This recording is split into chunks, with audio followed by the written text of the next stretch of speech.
ሰላም የዴይሊ ፎረም ቤተሰቦች፣ የኩዌት የጉምሩክ ባለስልጣናት በኩዌት ዓለም አቀፍ አውሮፕላን ማረፊያ ባደረጉት ፍተሻ ከአዲስ አበባ በተነሳ በረራ ላይ በነበረ የቤኒን ዜጋ ሻንጣ ውስጥ በጥንቃቄ የተደበቀ ከ8.5 ኪሎ ግራም በላይ የአሺሽ እጽ በቁጥጥር ስር መዋሉን ተነገረ። ዓለም አቀፍ የእጽ አዘዋዋሪዎች የአፍሪካ ታላላቅ የትራንዚት ማዕከላት ለወንጀል ተግባራቸው እንዴት በስፋት እየተጠቀሙበት እንደሚገኙም ትልቅ ማሳያ ነው ሲል ዘሀበሻ ዘግቧል። በጥናትና በልዩ ክትትል የተከናወነው ድህረ የጸረ ኮንትሮባንድ ኦፕሬሽን ወንጀለኛው በአልሙኒየም ፎይል በመጠቀም የኤክስሬ ፍተሻን ለማሳሳት ያደረገው ጥረት ያከሸፈ ቢሆንም በጉዳዩ ዙሪያ በርካታ መሰረታዊ የደህንነት ጥያቄዎችን አስነስቷል። የወንጀሉ አፈጻጸም እንደሚያሳየው እጹ በሁለት የጉዞ ሻንጣዎች የውስጥ ሻንጣ ውስጥ በጥንቃቄ ተደብቀው መገኘቱንና ተላላኪው የህገ ወጥ ቡድኖች መረብ አካል የሆነ የቤኒን ዜጋ መሆኑን የእጽ አዘዋዋሪ ዝግጅቱ የሰለጠንና ድንበር ተሻጋሪ መዋቅር እንዳለው ያረጋግጣልም ተብሏል። አዘዋዋሪዎቹ በተለይም እንደ አዲስ አበባ ያሉ በጣም በበዛ የበረራና የተሳፋሪዎች ፍሰት የሚስተናግድባቸው አየር ማረፊያዎች እንደ መሸሸጊያ በመጠቀም እጾች ላይ ወደ መካከለኛው ምስራቅ ለማስገባት ሙከራ እንደሚያደርጉም ነው ዘገባው ያተተው። ታዲያ ይህም በቦሌ አውሮፕላን ማረፊያ ያለው የፍተሻ ጥብቀት ጥያቄ ውስጥ ከቷል። ይህ ከፍተኛ መጠን ያለው እጽ ከአዲስ አበባ ተነስቶ ኩዌት እስኪደርስ ድረስ በአቪዬሽን የደህንነት ፍተሻዎች ውስጥ እንዴት ሳይታወቅ ሊያልፍ እንደቻለ የቁጥጥር ክፍተቱ ምን ያክል የላላ መሆኑን ያሳያል ተብሏል። ይህ በላኪና በተቀባይ ሀገራት መካከል ያለው የደህንነት መረጃ ልውውጥና የቅድመ በረራ ፍተሻ ስርዓት አሁንም ድረስ ጥብቅ ቁጥጥር እንደሚሻውና ለአዘዋዋሪዎቹ ምቹ ሁኔታ ሊፈጥር እንደሚችልም ተነግሯል። የኩዌት ባለስልጣናት ተጠርጣሪው ለሕግ አሳልፈው መስጠታቸውን የሀገር ውስጥ ደህንነት ለመጠበቅ ቁርጠኛ መሆናቸውን ቢገልጹም እንዲህ አይነት ድንበር ተሻጋሪ ወንጀሎች በዘላቂነት ለመቅጣት ግን አንድ ሀገር የጉምሩክ ፍተሻ ጥረት ብቻ በቂ አይደለም ተብሏል። የሁለት ሀገራት በጋራ መስራት አለባቸውም ነው የተባለው። 14 ኢትዮጵያውያን ጫት ሲያዘዋውሩ በሳውዲ በቁጥጥር ስር ዋሉ።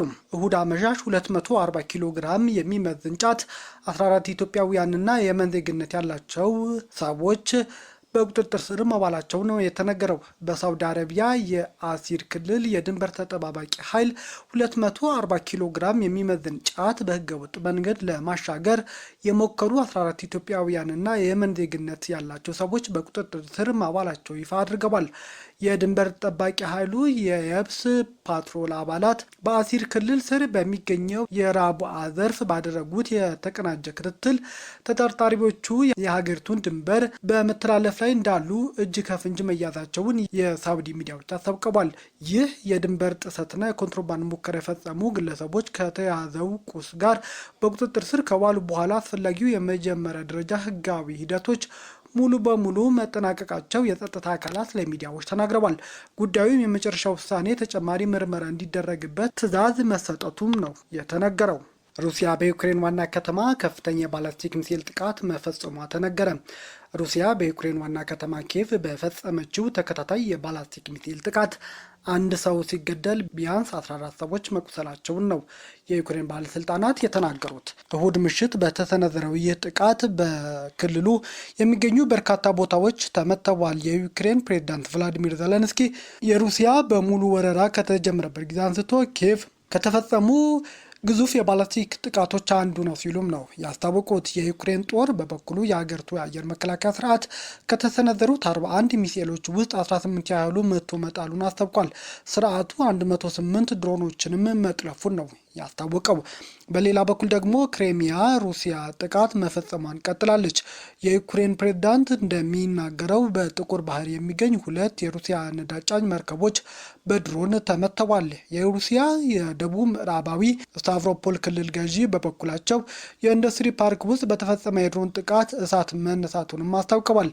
የዩክሬን አየር ኃይል እንደገለጸው በመዲናዋ ኪየቭ የተሰነዘረ ጥቃቶች ስካንደር እና ሃይፐርሶኒክ ዞርን ሚሳኤሎች እንዲሁም 125 ድሮኖች ጨምሮ በተለያዩ የሩሲያ ጦር መሳሪያ ስርዓቶች የተፈጸመ ናቸው ብለዋል። በከተማዋ የሚገኙ አንድ ሱፐርማርኬትና የተማሪዎች ማደሪያ ጨምሮ የመኖሪያና የመኖሪያ ያልሆኑ ህንፃዎች ጉዳት እንደደረሰባቸው ከንቲባው ቪታሊ ክሊቲሽኮ ተናግረዋል። በሌላ በኩል ደግሞ ዩክሬን በሩሲያ የኦንላይን እቃዎች መሸጫ መጋዘን ላይ ከባድ ጥቃት መፈጸሟንም ተናግራለች። የዩክሬን ድሮኖች በሩሲያ ግዙፍ የኦንላይን እቃ መሸጫ የሆነው የዋይልድ ብሬስ 2 መጋዘኖች መጥተው 8 ሰዎች መሞታቸውና 62 ሰዎች ደግሞ መቁሰላቸው የሩሲያ ባለስልጣናት ገልጸዋል። ከሞስኮ በስተደቡብ ምስራቅ በግምት 470 ኪሎ ሜትር ርቀት ላይ በምትገኘው የታምቦቭ ከተማ በሚገኝ መጋዘን ውስጥ 7 ሰዎች ሲገደሉ 25 ሰዎች ደግሞ ቆስለዋል። በሞስኮ ክልል በኤሌክትሮኒክ በሚገኝ ሌላ የዋይልድ ብሬድስ መጋዘን ውስጥ በተፈጸመ የድሮን ጥቃት ደግሞ 1 ሰው ሲገደል 37 ሰዎች ደግሞ ቆስለዋል። የዩክሬን ፕሬዝዳንት ቭላዲሚር ዜሌንስኪ ጥቃቱ ማዕቀብ የተጣለባቸው የድሮንና ለሐሰሳ የሚያገለግሉ መሳሪያዎች ክልሎችን ለማቅረብ ጥቅም ላይ የዋሉ ዋና ዋና የሎጂስቲክስ ተቋማት ላይ መፈጸሙን ነው የተናገሩት። ዩክሬን በአዞቭ ባህር፣ በጥቁር ባህርና በሩሲያ ስር በምትገኘው ክሬሚያ ውስጥ ኢላማቸው መምታቷን ማስታውቃለች። መጋዘኑ ላይ ጥቃት ከደረሰ በኋላ የወጡ ያልተረጋገጡ ምስሎች ከአንድ ህንፃ ስር እሳት ሲነሳም ያሳያል። በርካታ ሰዎች ደግሞ ወደ መኪና ማቆሚያ ቦታ ሲሸሹም የምስሎች ወጥተዋል። ዜሌንስኪ እንዳሉት የዩክሬን እርምጃዎች የሩሲያ ጦር በሲቪል መሰረተ ልማቶች ላይ እንዲሁም በከተሞችና በማህበረሰቦች ላይ ለተሰነዘረው ጥቃት ምላሽ የተሰጠ ነው ብለዋል። ረቡዕ ምሽት ላይ በመላው ዩክሬን በተፈጸመ ጥቃት 14 ሰዎች ሩሲያ ገላለች። የሩሲያ ጥቃቶች 14 ሰዎች ተገለዋል። ወርልድ ብሬስ እንደ አማዞን ያለ ግዙፍ በኦንላይን እቃዎች የሚሸጥ የሩሲያ ኩባንያም ነበር። የቴሞቭ ክልል አስተዳዳሪ ኢቪግራ ፐርቬዦቭ በቴሌግራም ገጻቸው ላይ በምሽት በተፈጸመ ጥቃት 7 ሰዎች ተገለዋል ሲሉም ነው ያረጋገጡት። የኢራን ጠቅላይ መሪ ሀገራቸው ለአሜሪካ የማይረሳ ትምህርት ማዘጋጀቷን አስታወቁም። የኢራን ጠቅላይ መሪ ሞጁታባ አሚኒ የአሜሪካ ጊዜያዊ የተኩስ አቁም ስምምነቱ በተደጋጋሚ መጣሷን የፕሬዝዳንት ዶናልድ ትራምፕ ፊርማ ዋጋ የለሽ እንደሆነም ነው የተናገሩት። በአሜሪካና በእስራኤል ጥቃት የተገደሉት አባታቸውን ተክተው ስልጣኑን ከተቆጣጠሩ አንስቶ እስካሁን በይፋ ያልታዩት ጠቅላይ መሪው አሁንም በጽሁፍ መልእክታቸውን ለኢራናውያን አስተላልፏል። አሜሪካ ግጭቱን ለማባባስ ትፈልጋለች በማለት የከሰሱት ሙጅታብ ኢራን ለዋሽንግተን የማይረሳ ትምህርት እንዳዘጋጀች ገልጸዋል። አሜሪካና ኢራን ጦርነቱ የሚቋጭ የመጨረሻ ድርድር እንዲያደርጉ በር የሚከፍት የመግባቢያ ስምምነት የተፈራረሙ ሰኔ ላይ ነበር። በአሜሪካ በኩል የፈረሙት ፕሬዝዳንት ትራምፕ ሲሆኑ ፕሬዝዳንት መሱድ ፔዜሽኪያን ደግሞ ኢራንን ወክለው ፊርማውን አኑረው ነበር። ይሁን እንጂ በሳምንታት ልዩነት የሁለቱ ሀገር ግጭት ዳግም አገርሽቷል። ፕሬዝዳንት ትራምፕ ባለፈው ረቡዕ ጊዜያዊ ስምምነቱ አብቅቷል ሲሉም ነበር የተናገሩት። አሜሪካ ስምምነቱን በተደጋጋሚ መጣሷን በማንሳት የከሰሱት የኢራን ጠቅላይ መሪ ይህ አንድ መሰረታዊ እውነት አሳይቷል። አሜሪካ ፕሬዝዳንት ፊርማ ሙሉ በሙሉ ዋጋ የለሽና አሜሪካም ተአማኒ አይደለችም ሲሉም ነው የተናገሩት። አሁን የአሜሪካ ጠላት ግጭቱን ለማባባስ እየፈለገ ነው፣ ለዚህም ከፍተኛ ዋጋና ተጨማሪ ውርደት ያጋጥማታል ብለዋል አዲሱ ፕሬዝዳንት። ታዲያ ኢራን በዮርዳኖስ በፈጸመችው ጥቃት 2 የአሜሪካ ወታደሮች ሲገደሉ አንዱ የደረሰበት አልታወቀም። ኢራን አርብ ዕለት ዮርዳኖስ ውስጥ በፈጸመችው የባላስቲክ ሚሳኤል እና የድሮን ጥቃት 2 የአሜሪካ መከላከያ ሰራዊት አባላት እንደተገደሉና አንዱ ደግሞ እስካሁን ድረስ የት እንደደረሰ አልታወቀም ነው የተባለው። 4 የአሜሪካ ወታደሮች ለሕክምና ዮርዳኖስ ውስጥ ወደሚገኝ ሆስፒታል ከተወሰዱ በኋላ እርዳታ አግኝተው መውጣታቸውን የአሜሪካ ጦር ማዕከላዊ እዝ ሴትኮም አስታውቋል። ቀላል ጉዳት የደረሰባቸው ሌሎች የሰራዊት አባላት ደግሞ ወደ ስራቸው መመለሳቸውን ነው የተነገረው። የአሜሪካ ወታደራዊ ባለስልጣናት የተገደሉት ወታደሮች ማንነት፣ የጥቃት ዝርዝር መረጃ እንዲሁም ክስተቱ ያጋጠመበት ትክክለኛ ቦታም ይፋ አላደረጉም።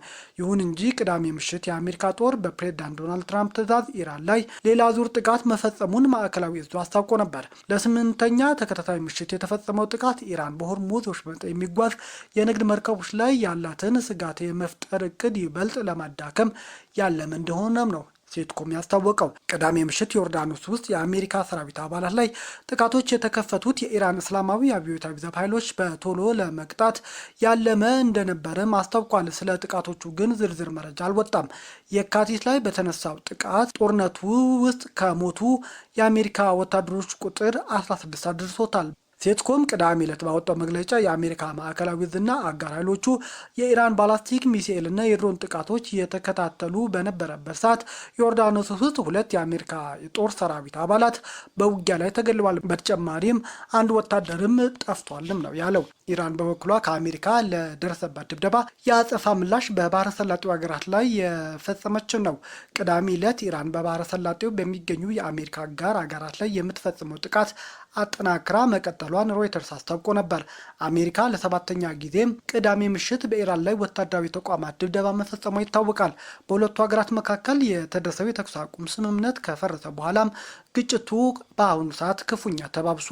ኩዌት የውሃ ማጣሪያ በኢራን ሚሳኤል የተመታባት ሲሆን አውሮፕላን ማረፊያውም በተደጋጋሚ በደረሰበት የሚሳኤል እና የድሮን ጥቃት ስጋት ምክንያት አገልግሎት አቁሟል። የኢራን አብዮታዊ ዘብ በኩዌት አሪፋጃን የጦር ካምፕ የሚገኝ የአሜሪካ ጦር ድጋፍ ሰጪ ማዕከል ላይ ጥቃት ፈጽማ የራዳር ተቋማትን ማውደሟ ተነግሯል። የኢራን ብሔራዊ መገናኛ ብዙኃን አብዮታዊ ዘቡ በባህሬን የአሜሪካ ጦር አውሮፕላኖች የተሰበሰቡበት ሼክ ኢሳ የጦር ሰፈር ላይ የደህንነት መረጃ ማዕከላትን ማጥቃቱን ተዘግቧል።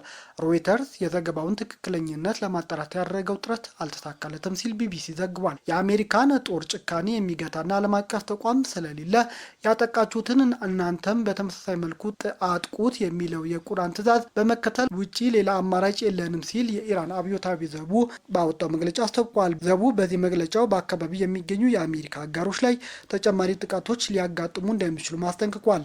አርብ ዕለትም ሁለቱ ወገኖች በመርከብ እንቅስቃሴ ላይ ያነጣጠረ እርምጃዎች የወሰዱ ሲሆን የአሜሪካ የባህር ኃይል ወደ ኢራን የሚሄዱ መርከቦች አገዳ ሲሆን ቴህራን በኩሏ የዓለምን የ1/3 አቅርቦት የሚተላለፍበት ወሳኝ የሆርሙዝ ወሽመጥን አግዳለች። ቤተሰቦቻችን ዜናዎቻችን ላይ ካርጉ ለሌሎች ተደራሽ እንድንሆንም ሼር አድርጉ። አዲስ የሆናችሁ ደግሞ ሰብስክራይብ በማድረግ ቤተሰቡ ነው። ሰናይ ጊዜ